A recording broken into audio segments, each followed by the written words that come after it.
രാവിലെ എഴുന്നേറ്റ് കുളിച്ച് മുടിയൊക്കെ കണക്കി എങ്ങോട്ടാണെന്നല്ലേ TMM ഒരു പരിപാടിയുണ്ട്. അപ്പോൾ അതിനായിട്ട് ഒരുങ്ങി പോവുകയാണ്. ആ ശേഷം അമ്മയാണ് എന്നെ ബസ് കൊണ്ടുവിടുന്നത്. പിന്നെ ചെന്നപ്പോൾ തന്നെ എനിക്ക് ബസ് കിട്ടിയിട്ടുണ്ടായിരുന്നു. പിന്നെ ബസ് കയറി തിരുവല്ലയിൽ ഇറങ്ങി. അപ്പോൾ അവിടെ സാന്റ ഹാർമണി 2025 നടക്കുന്നുണ്ടായിരുന്നു. അപ്പോൾ അതൊക്കെ കുറച്ച് നേരം കണ്ട് കുറച്ച് വീഡിയോസ് ഒക്കെ. റോഡ് ബ്ലോക്ക് ആക്കിയിട്ടുള്ള പരിപാടിയോട് എനിക്ക് വലിയ താല്പര്യമൊന്നുമില്ല. പിന്നെ അതെന്തെങ്കിലും ആട്ടെ. പിന്നെ ഈ വരുന്ന കേട്ടോ ഞങ്ങളുടെ കോളേജിന്റെ വണ്ടി. ഈ പ്രോഗ്രാം ജസ്റ്റ് ഒന്ന് കണ്ടിട്ട് നേരെ TMM പോകാനായിരുന്നു ഞങ്ങളുടെ പ്ലാൻ. ഞങ്ങളുടെ എന്ന് പറഞ്ഞാൽ ഈ പിങ്ക് ഡ്രസ് ഇട്ടവൾ എൻ്റെ കൂടെ TMM പോകാനായിട്ട് ഒരുങ്ങി വന്നതാണ്. പക്ഷേ ഈ തുള്ളിലും ഡാൻസും പാട്ടും ഒക്കെ കണ്ടപ്പോഴത്തേക്ക് അവൾ വന്ന വഴി മറന്നു. അതാണ് ഇപ്പോൾ നിങ്ങൾ കാണുന്നത്.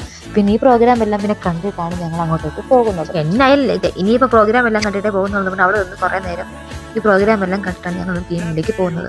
അത്ര സമയം കൊണ്ട് അവൾ തുള്ളലൊക്കെ കഴിഞ്ഞ് വന്നിട്ടുണ്ട്. പിന്നെ ഒരു ഉളുപ്പും ഇല്ലാതെ റോഡിൽ കൂടെ ലിപ്സ്റ്റിക്ക് ഇട്ടിട്ട് ഓടുവാണ്.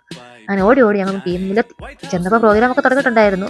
ഞങ്ങളുടെ പോസ്റ്റിംഗ് ഒക്കെ കഴിഞ്ഞു. അപ്പോൾ ലാസ്റ്റായിട്ട് ഞങ്ങൾ പോകുന്നതുകൊണ്ട് തന്നെ അത്യാവശ്യം എന്നെ സപ്പോർട്ട് ചെയ്യുന്നവരെയും കളിയാക്കുന്നവരെയും ഒക്കെ ഞാൻ ഈ വീഡിയോയിൽ ഉൾപ്പെടുത്തിയിട്ടുണ്ട് കേട്ടോ. ഇവൻ രണ്ടാമത്തെ ഒരു റീ എൻട്രി നടത്തിയാണ് ഇപ്പോൾ നിങ്ങൾ കണ്ട വീഡിയോ. അപ്പോൾ രാത്രി നല്ല രസമായിരുന്നു ലൈറ്റിംഗ് ഒക്കെ കാണാനായിട്ട്. ഞങ്ങൾ പ്രോഗ്രാം ഒക്കെ കണ്ടിട്ട് നേരെ എക്സ്ട്രാ റൂമിൽ പോയിട്ടോ അവരെയൊക്കെ ഒന്ന് കാണാൻ നേരത്തിൽ പോയതാണ്. ഞങ്ങൾ അവിടെ ചെന്ന് കുറച്ച് നേരം എക്സ്ട്രാ റൂമിലൊക്കെ നിന്ന് അവരെല്ലാം കണ്ട് സംസാരിച്ചു. പിന്നെ 10 രൂപയുടെ ചോക്ലേറ്റ് ഫൗണ്ടനാണ് നിങ്ങൾ ഈ കാണുന്നത്. ഞങ്ങളെ പഠിച്ചു.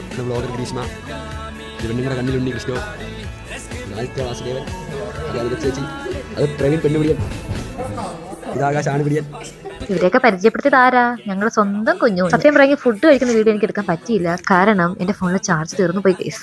പിന്നെ ചാർജ് ചെയ്യാനായിട്ട് കൊണ്ട് വെച്ചിരിക്കുകയായിരുന്നു. പിന്നെ ഇവരോട് ടാറ്റ ബേബി സിയൊക്കെ പറഞ്ഞിട്ട് ഞാനങ്ങനെ പോകും. ഇവൻ എന്നെ കൊണ്ടുവിട്ടു. അവൻ എന്നെ കോഴഞ്ചേരി കൊണ്ടുവിട്ടതുകൊണ്ട് ഞാൻ അങ്ങനെ പ്രവീൺ മോനുള്ള നന്ദി ഞാൻ ഈ അവസരത്തിൽ രേഖപ്പെടുത്തിക്കൊള്ളുന്നു.